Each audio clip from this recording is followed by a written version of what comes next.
Welcome back, everybody. We're going to do a short series on flowcharts today.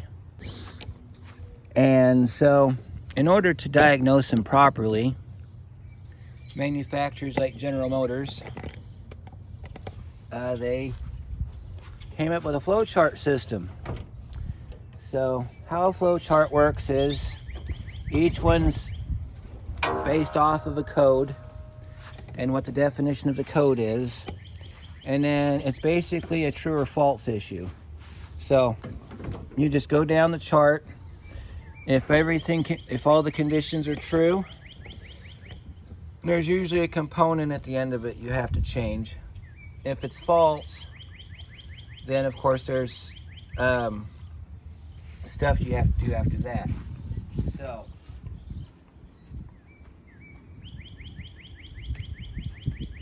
I've got my service manual for my 91 LeSabre, which is what we're going to use today. So the flow chart we're using is for General Motors. It won't work for Ford or Chrysler. I don't have a flow chart system for them as of right now. Because normally on Ford, they'll give you a, like, if this is happening, change this sort of thing. Chrysler does the same thing. So GM, they like to give you something to think about while you're doing it. So, couple things of note here. The book talks about Tech 1, which is their scan tool for OBD1. I do not have one. However, to monitor voltages or resistance or anything of that nature, we're going to use my Snap-on 504 meter. We've got our book right here, our service manual. And we've got, I think, 13 different flow charts we could look at. Usually what happens is, because I went through this and I picked out a couple, and it basically says, check the other charts. Now, if you're unfamiliar with OBD1, I'll give you a brief explanation of how it works. When you receive a list of codes, they're going to be in order from smallest to largest. It's like your first code might be a 21, but your end code will be like a 44. I'm just throwing out random numbers here. If for some reason you get a line of codes and they're not repeating, let's say your last code was 36, and then you get a 21, and then you get a 42, something's wrong with the computer at that point, because usually what will happen is you'll get a list of codes. They may repeat maybe once or twice, and then that's it. The computer says it's done, and then you move on. In this case, I'll go over the list of codes that we have. We've got a 41. That was the first one that came up, cam sensor. Okay, 41 with our cam sensor. I've changed the cam sensor, so that is not an issue. Okay, then we got 21, TPS high, 22, TPS low. We've already changed the throttle position sensor, so those two codes should not even be a thing. 23, MAT or IAT low, TPS error. Okay, then we have 24, vehicle speed sensor open or shorted, or a park neutral switch. Okay, speedometer works fine. I've calibrated it, works fine. Park neutral switch, I think we tried that out in our episode 2 of our Can We Fix It Sunday, and I verified that the park neutral switch works fine. 25, MAT or IAT high M. Anyway, 66, that's our next code. And you see how it went from 25 to 66, then 32, 33, 30. That's what I'm talking about. The computer, if it was correct, it would list these in order. Okay, so we've got 66 ECM fault or low AC refrigerant. I'm going to say it's low refrigerant because the air conditioning does not work in this car. And then we got a 32 map sensor low volts. That happened when I unplugged it, so that code's irrelevant. Map sensor high volts, again, that's after I unplugged it. Idle air control motor problem. Okay, we can test that one because I'm not sure whether or not there's a problem there.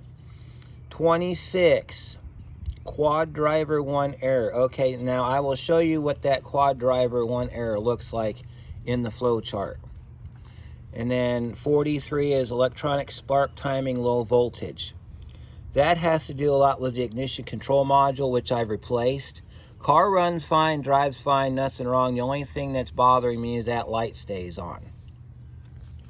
So before we get started, let's go ahead and go to 26, which is quad driver 1 error, and that's where we're going to start today. So let me get my book opened up here. These GM manuals are really neat manuals to, if you ever get a chance to grab one, do it, because it's got just about everything you could think of in here. All right, so let me take you off the pod here so that I can show you the book. Okay, so code 26. Okay, so this would be quad driver 1 right here. And it tells us that one end goes to the canister purge solenoid. And it goes to a 15 amp fuse. And then we've got another connector here, which is a brown and white, goes to the check engine light. Pink and black wire to a 20 amp fuse. Okay. Then this one here goes to a resistor for the low speed fan relay, which goes to a 10 amp fuse. Okay, so all these fuses are inside the car in the, I believe they're in the, actually, you know what? They may not be in there. I think they're going to be underneath that big black panel right there. So first thing we're going to do is we're going to check our fuses. Okay, so it says we've got a 15 amp, a 20 amp, and a 10 amp, okay? And quad driver 1, okay, the brief explanation for the quad driver. Each one of these quad drivers is inside the computer, and it's supposed to replace a relay, okay? It's supposed to replace a relay in an attempt to take up, to reduce the amount of space taken up in the fuse panel. So what GM did, and I don't know if they still do it, is they made this thing called a quad driver inside their in their computer, which replaces 4 relays for each driver. But if you know anything about computers and drivers, you're gonna know that drivers break. So let's go ahead and open up our, go ahead and unlock our fuse box here. I've only had this panel off maybe once. And we'll take our panel off here. We got our fuse boxes right in here. I don't know if you can see them very well or not, but see, there's our fuse boxes right there. And let's get you in here so you can see better what they got here. Let's see what else we can come up with here. All right, so those both say fuses on them. We got some garbage under here. We're gonna have to get that all cleaned out. So I might have to get a broom in here and broom that out. All right, and you got a box here. You gotta pop these 2 clips loose, and then that fuse box comes off. Same thing on this side. You got 2 clips over here, and that fuse box pops off. So let me get my test light ready. I'll pop these box covers off. We'll take a look inside the box cover, see if they give us a diagram of what's inside here, and we'll see if we can test those fuses and see if we have a bad fuse. So I'll be right back. Got my test light here. I'm gonna check our power here real quick. Got our power working okay. I gotta show you this. This is really cool. Okay, you can see our fuse boxes are off. Look inside here. Isn't that neat? It's color coded. Tells you everything inside the box. So it also has it mimicked on top of the fuse panel. Look at this. This is cool. See that? Look at that. GM was on their game that day. Tells you what it's supposed to be for and everything. Okay, so we're just going to go down through here. There's some of them that won't light up because it has to have power on. We're just going to go down through here and we're just going to check our fuses if we've got power on each side. Like I said, there's going to be a couple where we're not going to get a answer back because, see, there we go. We got the ignition switch power on that side. We got power on that side, so that one's good. AC, we got good on that side. We got good on that side. This is our computer. We got power going to our computer, which makes sense because the car runs. And then we got chime right here. Okay. Cooling fans. Yep, cooling fans are working. Miscellaneous lights. That's what this one does. And this one's got power going to it. Headlights. Yeah, we got power going to our headlights. Ignition switch. We got power going to both sides of our ignition switch. And this is our spare. And it's kind of funny that we got power on our spare. It is funny that we have power on our spare. So we got power going to all of our switches except for the AC, which I'm not expecting it to have any power to it because it's also considered a spare switch. So because they do this thing where they put the little code inside it like that, that means you don't get it screwed up when you put it back together. And you just snap your cover back on like this. Now I wonder if these are keyed a certain way. Looks like they're meant to go on upside down. Yep, they are. They're meant to go on upside down. Which is interesting because you would think they'd have the letters facing up, but they don't. Alright, so all of our fuses and everything are good inside there. We got some relays here that need to be reattached to wherever they're supposed to be. We got some wires here that we got to check. Make sure that our wires are good. This is our AC system here. Of course, it's R12 because it's 91, so it's going to be R12. All right, anyway, we're going after a quad driver. So the other part, because we're going to have to get inside the car and look for a fuse for it inside the car. I'll show you where the inside fuse box is on this car.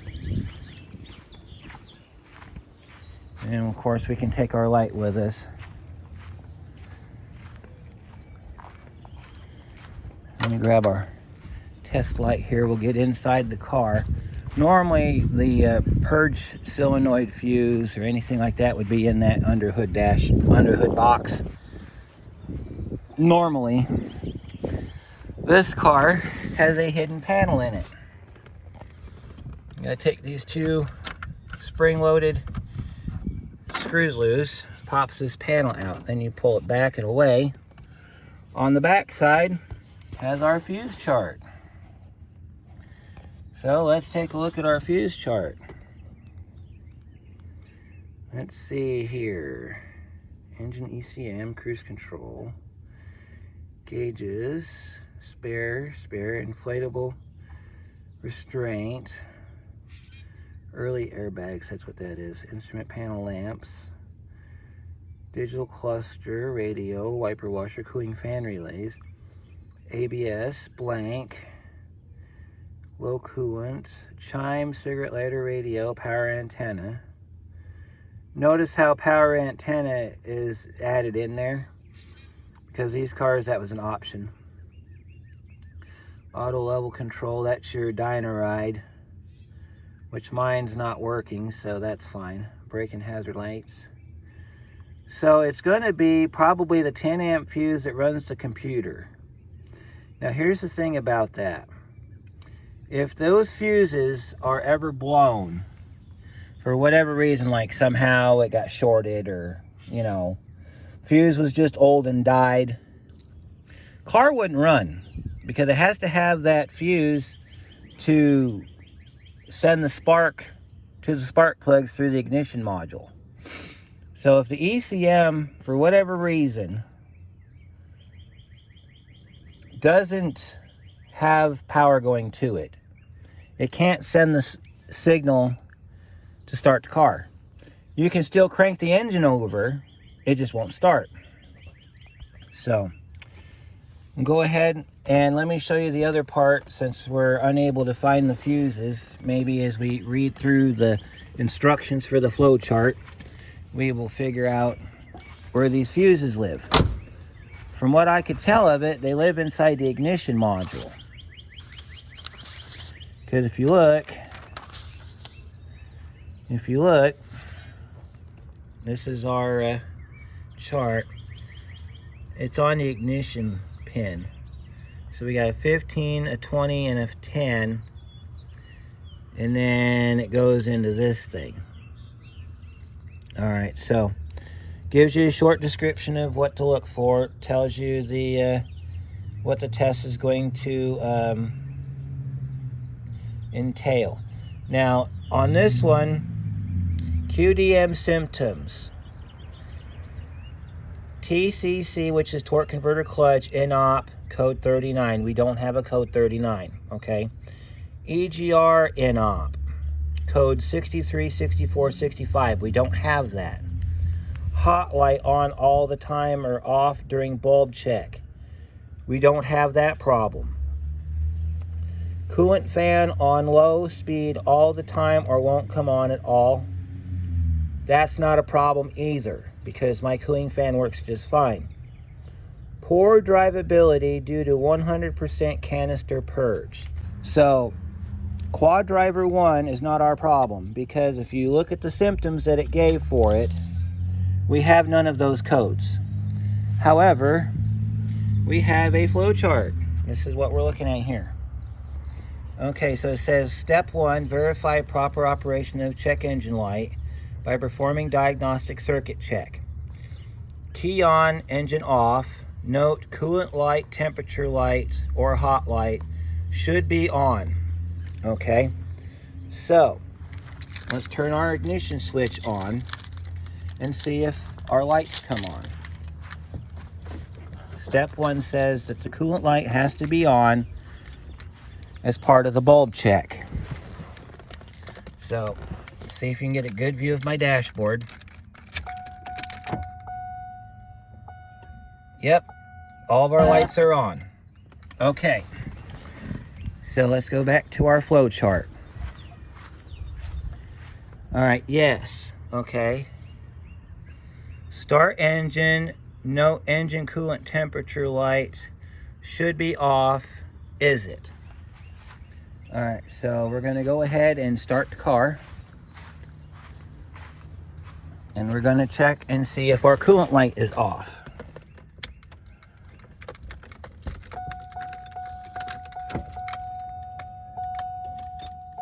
Alright, watching our gauges, let's start our car up. Alright, looks like all of our lights are off except for the seat belt light and the check engine light. Okay,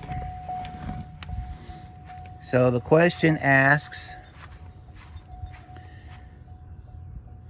light should be off, is it? Yes. Okay, so we're going to move down to the next step. Install Tech 1, which in this case it's going to be, they're going to want us to check for voltage somewhere, so we're going to use our meter. Key on, engine off, note codes. Okay, well, we have our codes written down here, so it wanted us to do codes check. Okay, so we don't have just code 26, we have code 26 plus additional codes, QDM related codes except 63, 64, 65. Alright, so it goes down and it says go to those codes first. Alright, so it wants us to go do those codes first, and then if somehow it loops back to code 26, we'll come back to 26. Okay, because we did code 26 first,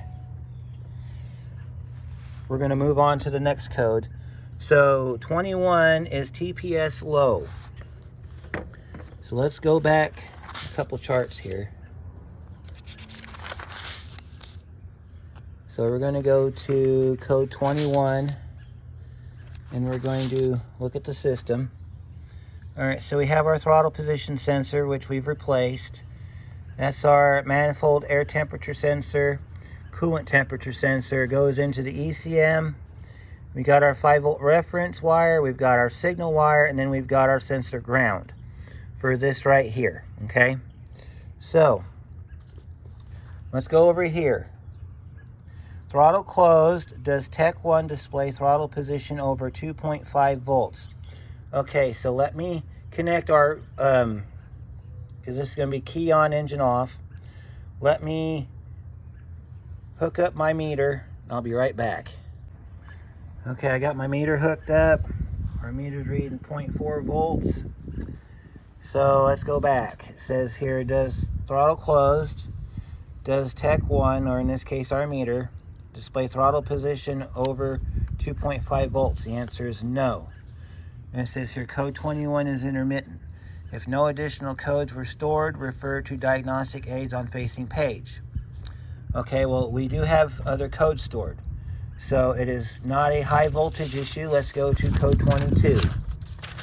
All right, we're still doing throttle position sensors, so we're going to do code 22 next. All right, throttle closed. Does Tech 1 display throttle position of 0.2 volts or below? No. Code 22 is intermittent. If no additional codes were stored, refer to diagnostic aids on facing page. Okay, so we've already eliminated codes 21 and 22. Let's go to code 23, which is still related to our issue. All right, this is code 23, intake air temperature sensor circuit, low temperature indicated. All right, so let's go over here and read this here. It says here, the intake air temperature sensor is a thermistor. The computer applies a voltage about 5 volts on circuit 472 to the sensor. When the air is cold, the sensor resistance is high, therefore the ECM will measure a high signal voltage. If the air is warm, the sensor resistance is low, therefore it will measure a low voltage. Okay, so this is the conditions for a code 23 to set. Signal voltage indicates an air intake temperature below -40 Celsius or -40 Fahrenheit for 4 seconds. Due to the conditions necessary to set a code 23, the light will only stay on while the fault is present. Okay. So it says if the resistance is greater than 25,000 ohms, inspect the air cleaner assembly for presence of ice. If okay, replace the sensor. Okay, so the intake air temperature sensor lives down there and is in the bottom of the air box. So what I have to do is I have to hook my meter up to the air box. So I will do that and we'll be right back. All right. Okay, I apologize for front probing, but that's what it tells you to do, front probe. Okay, so it says here, disconnect sensor, which we did. Ignition switch on, engine off, obviously. I'm going to turn our key back on. Okay. Now it wants us to check circuit 472 and 454. I think 452 is what it's talking about. So this is circuit 452 and 472. That's our power and our ground. We're going to have a 5-volt reference if this is right. All right, so it says 4 volts or over.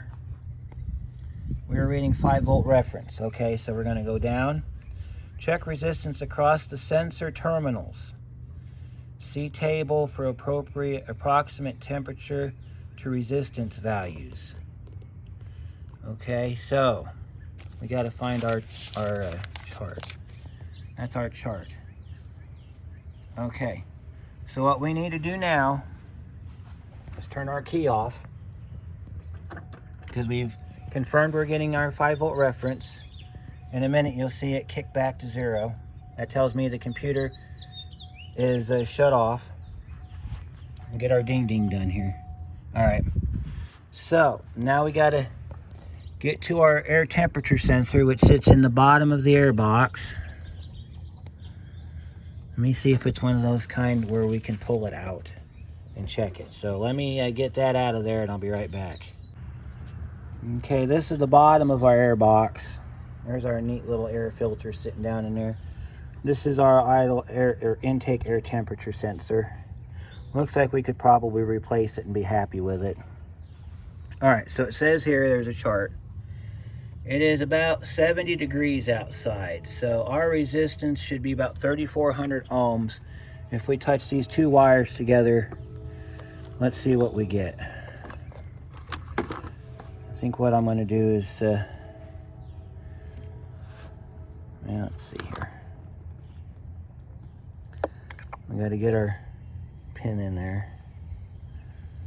So I'm going to get you back on the pod here, because this is going to take two hands. And what I'm going to do is I'm going to get you guys set to where you can see the meter, and I'm going to touch the pins to the appropriate locations on the sensor. That way you can get the reading. So we're going to take this over to the bench. Since we got it off the car, we're going to take it over here to the bench.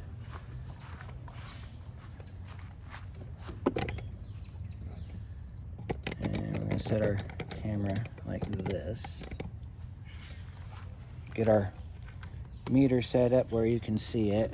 Can you see it okay? See the meter all right? Yep, you can see the meter all right. Okay. So it's set to ohms. It's auto ranging, so we don't have to worry about it flipping out on us. I got our two pins right here. I'm going to touch those two pins to our thermistor, and we're looking for 3,400 ohms. It probably show up as 3.4 if it's correct. So let's check our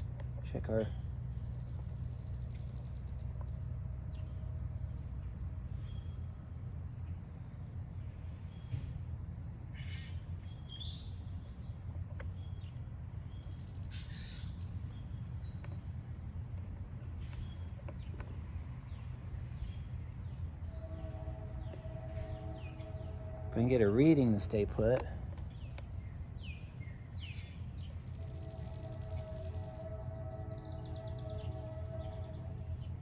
And it's reading right about 3.00. Okay, so we're reading about 3 ohms. So let's go back and check our book. See if that's within range. All right, so our book says for our temperature anywhere between 3,400 and 7,500.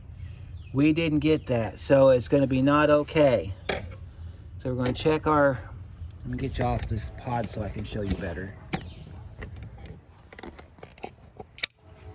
All right, so it says here, not okay. Replace idle air temp sensor. Okay, so what we've learned today is we have hit the end of flowchart number 1 with code 23 coming back that we have a bad idle or intake air temp sensor. So this is the kind that you just unscrew. I'll go get another one and replace it, and then we'll see you next week when we continue on with the rest of our flowcharts.